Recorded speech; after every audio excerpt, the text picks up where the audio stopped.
ভাবি জানেন বিয়েবাড়ির খাবার না আমি তেমন একটা খেতে পারি না। এই একটুখানি পোলাও নেব আর একটি রোস্ট, এই আপনার কি অবস্থা? ও, আমি তো খেতেই পারি না। আপনি তো তাও খেতে পারেন, আমার এই বিয়েবাড়ির খাবারের স্মেলটাই ভালো লাগে না। আসলে ভাবি দাওয়াত দিয়েছে, সম্মান রক্ষার্থে এসেছে, খাবার টাবার আমি খাবো না।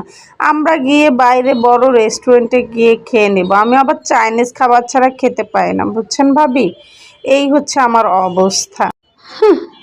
তাহলে ভাবি এখন কি চলে যাবেন? কারণ কিছুক্ষণের মধ্যেই তো খাবার দিবে। নাকি খাবেন? আরে না ভাবি, বললাম না আমি এইসব খাবার খাই না। আমরা বাইরে গিয়ে এখন রেস্টুরেন্টের চাইনিজ খাবার খাবো। আপনি থাকেন, বাসায় যায়েন, দেখা হবে। আচ্ছা ভাবি, যান তাহলে। এই মামা, আমার প্লেটটা দেন। হ্যাঁ, ইস, ভাব দেখাই তো চলে আসলাম।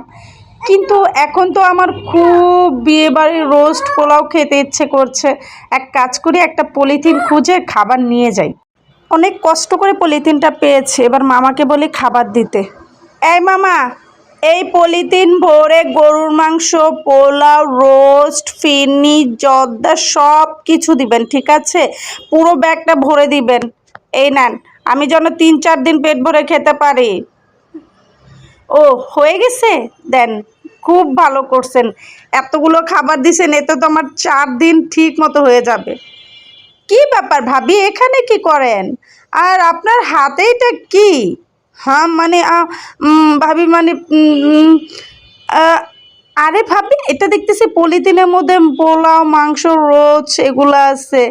কি ভাবি, আপনি না বললেন আপনি এগুলা খান না? না মানে ভাবি, আসলে ভাবি এগুলো আমি খাবো না। এগুলো হচ্ছে আমাদের বাড়ির সামনে অনেকগুলো কুকুর বিড়াল থাকে, তো ওরা তো ভালো মন্দ কিছু খেতে পায় না।